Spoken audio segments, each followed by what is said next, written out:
grupos políticos y ya sin más, pues agradecerle su intervención y su exposición y muchísimas gracias.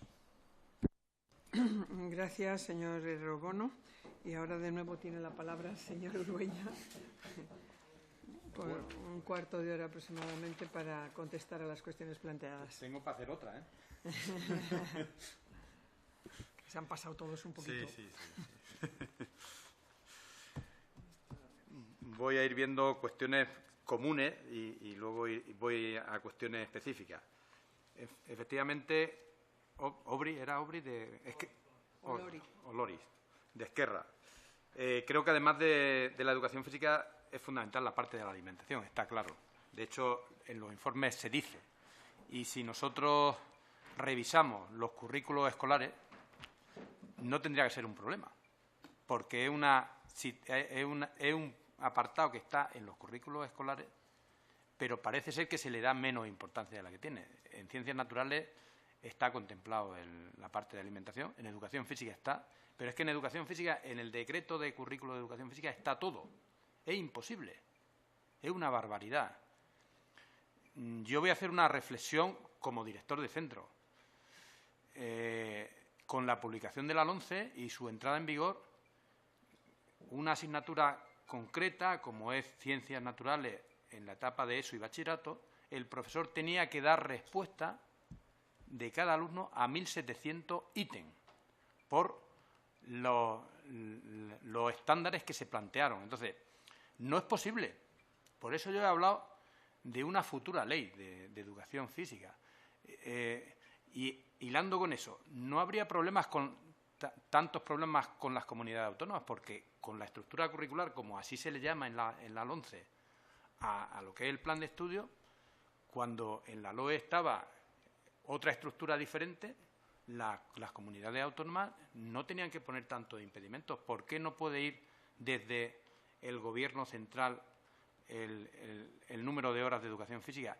Es incomprensible que educación física tenga 2 horas y una asignatura de libre configuración, que cada uno hace lo que se le ocurre, tenga 3 horas. Pero ¿estamos en la realidad o estamos fuera de la realidad? Estamos totalmente fuera de la realidad. Entonces, yo considero que es muy importante el tema de la alimentación. Desde educación física se hace lo que se puede, pero tenemos que tener en cuenta que si nos vamos a las necesidades inmediatas que tiene el alumno tiene la necesidad de moverse. Es que nosotros mismos, cuando hemos nacido, somos movimiento. Los neurocientíficos lo están diciendo. No es posible mantener a los alumnos tanto tiempo sentados en la silla. Hay que sacar a los alumnos y hay que plantearle propuestas, que respondería a otras cuestiones que hay, que les motiven, que experimenten, que prueben, etcétera, etcétera. Pero con 2 horas de clase de educación física a la semana, que son 18 minutos de actividad moderada y 3 o 4 vigorosas, como mucho, entre el tiempo de desplazamiento al vestuario, cambiarse. Queremos fomentar hábitos, tendremos que fomentar hábitos de ducha o por lo menos de aseo, porque si no, estamos por un sitio diciendo una cosa y por otro haciendo otra. Entonces, totalmente imposible con 2 horas. Con 3, yo sigo diciendo que es muy difícil. Con 4 a lo mejor sí. ¿Por qué? Porque lo que se nos pide a nosotros, la sociedad lo que nos pide a nosotros, es que nosotros seamos capaces de generar una práctica de actividad física que perdure a lo largo de toda su vida. Pero así no la podemos generar, porque nosotros podemos ir dando flashes de todas estas cuestiones. De todo esto, el Ministerio de Educación en su momento hizo oídos sordos. Yo me he traído todos los informes que le mandamos, las propuestas que le hicimos, no cambiaron ni una coma. Entonces, efectivamente tenemos que ser conscientes de los problemas que hay. Y también tenemos que ser conscientes, enlazando con varias preguntas, de que no solo se queda ahí, sino que hay que llevar la educación física a ese proyecto de barrio, etcétera, etcétera. Claro que sí. Lo que tendremos que hacer en los proyectos educativos de centro, en el de mi centro, que ya no es, estaba la parte del fomento de la actividad física. Eso es ponernos de acuerdo y en ese contexto que es un barrio, articular un proyecto que sea realista y que podamos completar lo que hemos hecho ahí. Pero lo que hemos hecho en el ámbito educativo pasa por 3-4 horas, porque nosotros tenemos que hablar de educación integral también y tenemos que tener claro el concepto, no podemos perdernos por ahí. ¿Es posible? Claro que sí. Hay experiencias donde fuera de nuestro país. Hay experiencias. El profesor Domingo de Barcelona plantea, Domingo Blázquez, de otras experiencias que hay en otros países donde han estado, de Latinoamérica, en donde sí se está haciendo ese proyecto que engloba distintos centros de barrio y donde los profesores de esos centros de barrio son los que articulan ese proyecto y son los que supervisan, los que tutorizan, como usted comentaba, esa cuestión para que no haya un enfrentamiento entre lo que se hace en la educación formal y lo que se hace en la educación no formal. Entonces, yo creo que por ahí tendríamos que ir, y yo estoy de acuerdo en que ese profesor de educación física, nosotros tenemos ya que salir de nuestro centro y tenemos que involucrarnos en el entorno, y habrá que ver cómo se articula eso a nivel legal para hacer esa cuestión. Porque hacer un proyecto deportivo o un proyecto de actividad física y salud o de calidad de vida, yo prefiero siempre hablar de calidad de vida, porque cuando se habla salud empieza a haber enfermedad, no enfermedad, y entonces yo creo que es calidad de vida. Yo creo que eso se pierde. Entonces, es calidad de vida, es generar esos estilos de vida saludables en donde se haga referencia a todas las dimensiones. Yo sé que en principio a lo mejor 5 horas son imposibles, pero a lo mejor es un objetivo a muy largo plazo. Posiblemente no lleguemos, pero a lo mejor si llegamos 3-4 horas y después hacemos ese proyecto en donde no sea un proyecto que se quede en papel mojado como la disposición adicional cuarta o como lo que dice el Real Decreto 1105, pues a lo mejor vamos avanzando en este sentido. Y yo estoy seguro de que vamos a conseguir lo que se nos pide, igual que los investigadores. Yo creo que están seguros que lo que se invierte en ellos luego lo tienen que devolver a la sociedad. Nosotros, profesores de educación física, con una carga horaria suficiente y con una implicación en ese proyecto, vamos a devolverle a la sociedad el compromiso que nos ha dicho. Yo creo que en cuanto a la formación en los centros, yo en la Facultad de Ciencias de la Actividad Física y del Deporte le diría que reconduzcan esa formación y que le den más valor a la formación en educación, porque a lo mejor se han ido más a la formación técnica. No, yo soy profesor de educación física experto en baloncesto o en rendimiento académico, yo soy profesor de rendimiento. Entonces, yo creo que la figura de profesor, como ya decía José María Cajigal en su momento y como decimos mucho, es fundamental. Yo soy profesor ante todo. Y entonces, yo creo que ahí se debe pues, un poco reconducir lo que había en su momento, que había muchas asignaturas de didáctica, metodología y todas estas cuestiones, y volver a eso. Y en primaria hay que darle un vuelco a la modificación que se hizo, desapareció la especialidad de educación física y puede haber una mención, ¿no? Yo creo que el profesorado de primaria y de infantil tiene una labor fundamental y a nivel de aprendizaje todo un bagaje motriz bien concebido va a darle el éxito que necesita sin ningún problema. Por lo que se refiere al arte escénica, es el bachillerato pobre. Ha sido el bachillerato pobre. Salió con la LOE, salió como salió, salió con muy poca asignatura y muchas del bachillerato de artes plásticas, pero la especificidad de arte escénica era arte escénica, historia de la música y de la danza y anatomía aplicada. La anatomía aplicada, ¿quién la daba? Biología. Si vemos el currículo de anatomía aplicada, es anatomía del movimiento. ¿Qué formación tiene el profesorado de biología en anatomía del movimiento? Permítanme ustedes decirle que... Entonces, que cuando se le pone anatomía aplicada con cultura audiovisual para que elijan entre una y otra, ¿dónde se van los alumnos? A cultura audiovisual. Experiencia, los 5 años en el Instituto Florida Blanca. Se genera una asignatura optativa, expresión corporal y danza en primero y en segundo, que le da un poco de aire al bachillerato, pues con la LONCE desaparece. Entonces, como ahora es arte, pues ahora ya el alumno puede hacer. No, sepamos cuál es la realidad. Y entonces, pues en función de eso, apliquemos las normas que tenemos que aplicar, ¿no?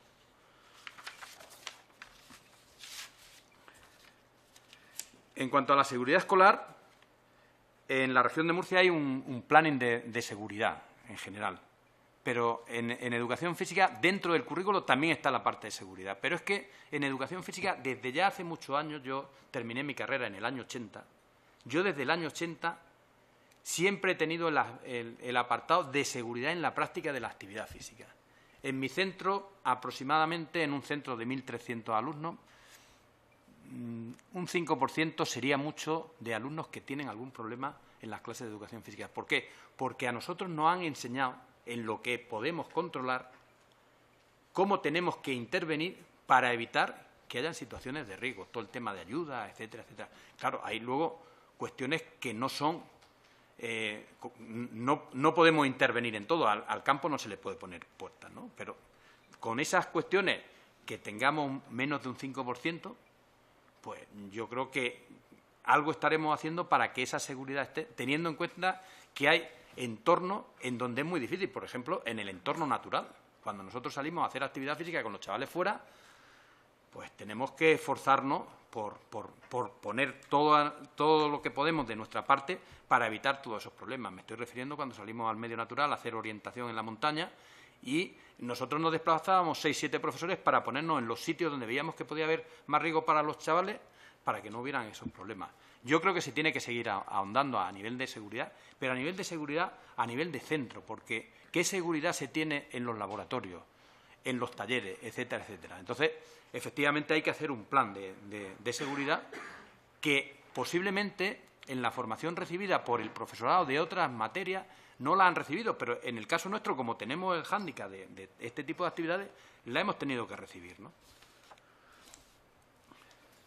Yo creo que nuestros alumnos se incorporarán al deporte después de terminar su formación académica si nosotros, al deporte, a la actividad física, a la educación física, si nosotros somos capaces de motivarlos, de generarles buenas expectativas y de animarles para que eso lo sigan haciendo. Pero eso que lo estamos haciendo en muchos momentos con 2 horas de actividad de educación física en el instituto o en el colegio es muy complicado. Pero yo tengo la experiencia de tener 4 horas de educación física, de ciencias para la actividad física en segundo de bachillerato, como optativa. Esos alumnos, mayoritariamente, entre el 80 y 85%, yo los estoy viendo, porque le estoy haciendo un seguimiento de qué actividad hacen cuando salen del instituto. Y además, qué actividad hacen, planteándose ellos la actividad que tienen que hacer, porque lo que nosotros tenemos que intentar es formar al ciudadano para que no dependa de otras personas para hacer esa actividad física, sino que él sea capaz de realizar su propio plan de trabajo. Nosotros hacemos planes de trabajo, ellos lo llevan a la práctica, en las clases lo han llevado en segundo de bachillerato, en cuarto de la ESO también lo están llevando, y entonces ellos no tienen que ir al gimnasio porque en el gimnasio le montan cualquier película. Pueden ir si quieren, pero cuando le digan, si te tomas esto, te puede venir bien para el otro, él que sea crítico y diga, por ahí no va la cuestión. Efectivamente hay estudios que hablan sobre la incidencia que tiene la práctica de la educación física en el informe PISA y en el rendimiento académico. Había una pantalla totalmente destinada a ese apartado y se dice que aquellos países como Finlandia, que tienen 5 horas de actividad física o de educación física a la semana, tienen mejores resultados en el informe PISA.